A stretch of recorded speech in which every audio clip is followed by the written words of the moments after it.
నమస్తే రమగారు. నమస్తే జయ. రమగారు, సాధారణంగా మొక్కలకి నీళ్లు అంటే ఇంట్లో ఉండే మొక్కలకి హ్మ్. నీళ్లు పోసేటప్పుడు మనం శుచిగా, శుభ్రంగా ఉండాలి. లేకపోతే స్నానం చేసినాకే పోయాలి. ఇలాంటి లెక్కలేమన్నా ఉంటాయండి? ఎలాంటి డౌట్‌లొస్తాయో జనాలకి. అవును. ఏముంటుంది జయ, పొద్దునేనో, సాయంత్రమో పోస్తాము. పోస్తాం. ఉదయం పోసే ఎండాకాలం అయితే 2 పూట్ల పొయ్యాలి మొక్కల్లో నీళ్లు. సాధారణంగా మొక్కల పని, తోట పని అవి సాయంకాలం పనిలాగా చేసి తర్వాత స్నానం చేసి ఫ్రెష్ అవుతారు ఎవరైనా. హ్మ్. ఏవో 10 మొక్కలు కుండీలున్నాయనుకో, సాయంకాలం పూట పోస్తే ఎండాకాలం అయితే లేదు మనం పొద్దున్నే పోస్తే సాయంత్రం దాకా ఆ తడి ఉంటుంది. సాధారణ మొక్కలకి అలా అనుమాన పడక్కర్లా. అయితే మన కుండీలలో తులసి ఆ! తులసి. మొక్కలున్నాయనుకో, అప్పుడు మనకు కొంచెం అనుమానంగా ఉంటుంది. హ్మ్. కాకపోతే మనం ఆలోచించవలసిందేంటంటే, పూజించుకునే తులసి చెట్టు ఒకటి, తులసి కుండి. హ్మ్. కోట గాని, తులసిని మనం ఒక చోట పెట్టామనుకో, అది ఆ ఒక చోటే ఉండదు. అవునవును. అటు ఇటుగా నా చుట్టుపక్కల 4, 5 కుండీలలో పడి వస్తాయి. ఈ తులసి మొక్కలన్నిటిని కూడా పూజించే చెట్లుగా మీరు భావించవలసిన అవసరం లేదు. పూజకి ఒక ప్రత్యేకంగా ఒకటి పెట్టుకోండి. అసలు మాకు చిట్టుగూడూరులో అయితే ఎన్ని తులసి మొక్కలు అలా విసిరేసినట్టు. అవును. ఆ గాలికి అవన్నీ ఎగిరి పడుతూ ఉంటాయి. ఆ అన్ని రెమ్మలు చోట్ల వస్తూ ఉంటాయి. వస్తూ ఉంటాయి. తీసి పెడుతూ ఉంటాము. నేలైతే ఇంకా బాగా వచ్చేస్తాయి కదా రమ్మగారు. నేలైతే ఇంకా బాగా వస్తాయి. మాకసలు ఇప్పుడు ఇది మా గేట్‌లో ఒక చోట చిన్న పగులుంది. అందులో వచ్చింది ఒక తులసి చెట్టు. ఎక్కడిక్కడ? ఆ! ఓకే. అపార్ట్మెంట్ గేట్‌కి ఓ పక్కన పగుల్లో ఎప్పుడు గింజ పడిందో హ్మ్. వచ్చేసింది. వాకిట్లో ఒక మూల పగుళ్ళల్లో నుంచి కూడా వస్తాయి. వీటన్నిటిని పవిత్రమైన వృక్షాలుగా భావించి స్నానం చేసి శుచిగానే పోయాలని భావించొద్దు. దాన్ని ఏంటంటే కాంప్లికేట్ చేసుకోవద్దమ్మా విషయాన్ని. హ్మ్. హ్మ్. అందరిళ్లలో తులసి కోటలు ఉండవు. ఈవెన్ మా ఇంట్లో కూడా లేదు. అవును. సినిమాటిక్‌గా తులసి కోట, దాని చుట్టూతా ప్రదక్షిణాలు, పూజ చేయటము అవి కూడా చాలా కొద్ది చోట్ల. హ్మ్. హ్మ్. 1% ఇళ్లల్లో కూడా ఉండవు. హ్మ్.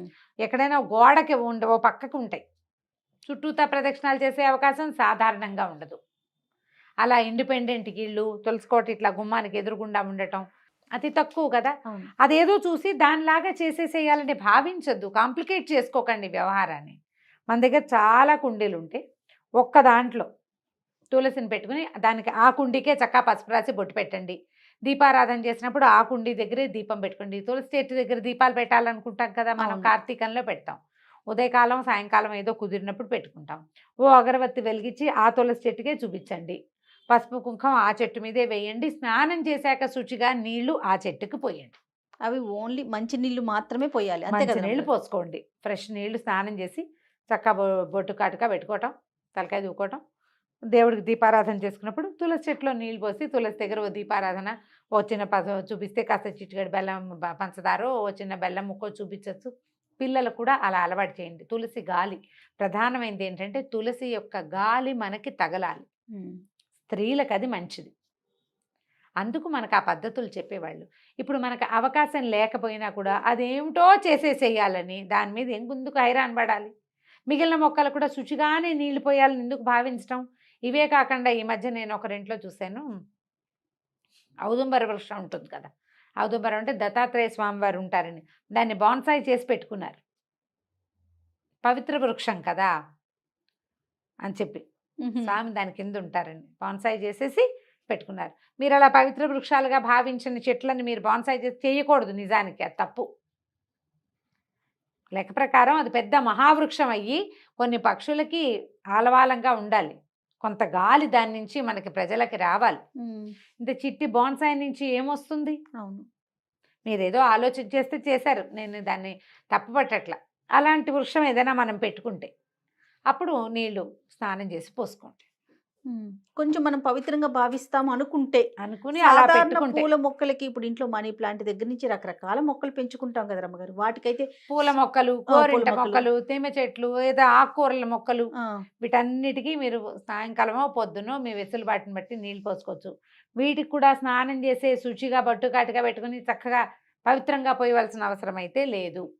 మంచి అవసరం నీళ్లు లేదు. పోస్తే చాలు. మంచినీళ్ళు అంతే పోస్తే కదా అంతే రమ్మగారు. మంచినీళ్ళు. కొంతమంది తాగేసి మిగిలిన నీళ్ళు అలా పోస్తాం. అలా చేయకుండా ఉంటే చాలేమని నాకు అనిపిస్తా ఉంటది. తాగే ఏమంటారు? ఎంగిలి నీళ్ళు అవి మొక్కల్లో పోయిపోకండి. ఆ! అంతే అంతకంటే ఏం లేదు. ఓకే. పీరియడ్స్ టైంలో మామూలుగా తులసి మొక్క దగ్గరికి ఆ దరిదాపుల్లోకి మనం వెళ్ళం కదా రమ్మగారు. మామూలు మొక్కల విషయంలో కూడా ఇంతేనండి? నీళ్లు పోయకుండా ఉంటేమే మంచిదా? అట్లా ఏమన్నా మరి ఉంటుందా? మన ఇంట్లో నీళ్లు పోసే వాళ్ళు ఎవరు లేకపోతే మొక్కలు ఎండబెడతామా?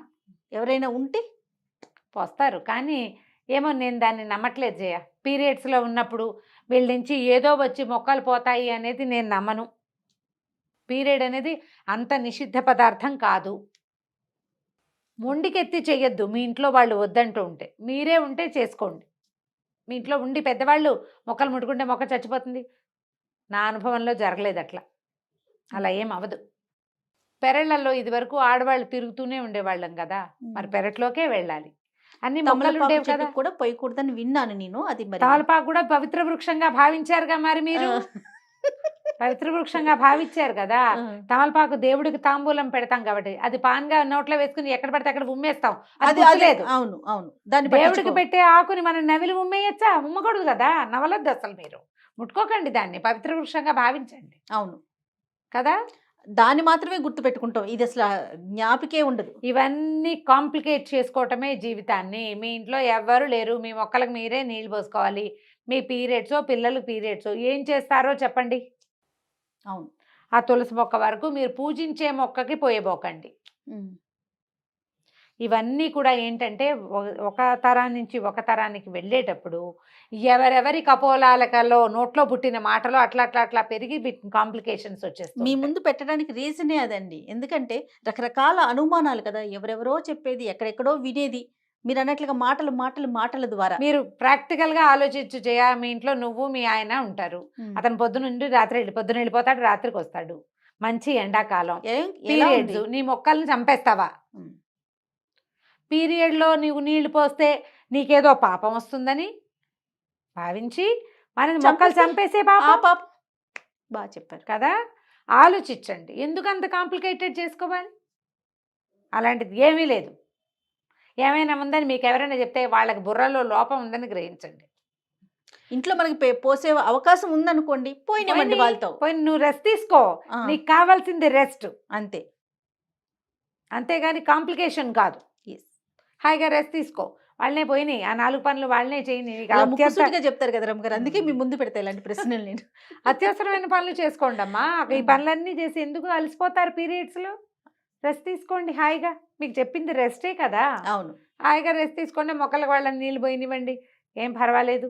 తర్వాత రోజు స్నానం చేసి పోసుకుందరు. కానీ ఈ తులసి చెట్లో పోయేద్దని ఎందుకు చెప్తాను? నాకు తులసి సెంటిమెంట్ కాదు, పూజ సెంటిమెంట్. మనకి పీరియడ్స్లో మనం పూజలు అవి చెయ్యం. అవును అవును. కాబట్టి ఆ ఒక మొక్కని పక్కన పెట్టి మీ ఆయనకి చెప్పండి సాయంకాలంతో తులసంలో నీళ్ళు పోయి అని. ఆ ఒకటి పోస్తాడు, మిగిలిన మొక్కలు మీరు పోసుకోండి. రైట్. దానికి భయపడద్దు. భయపడద్దు, భయపెట్టద్దు.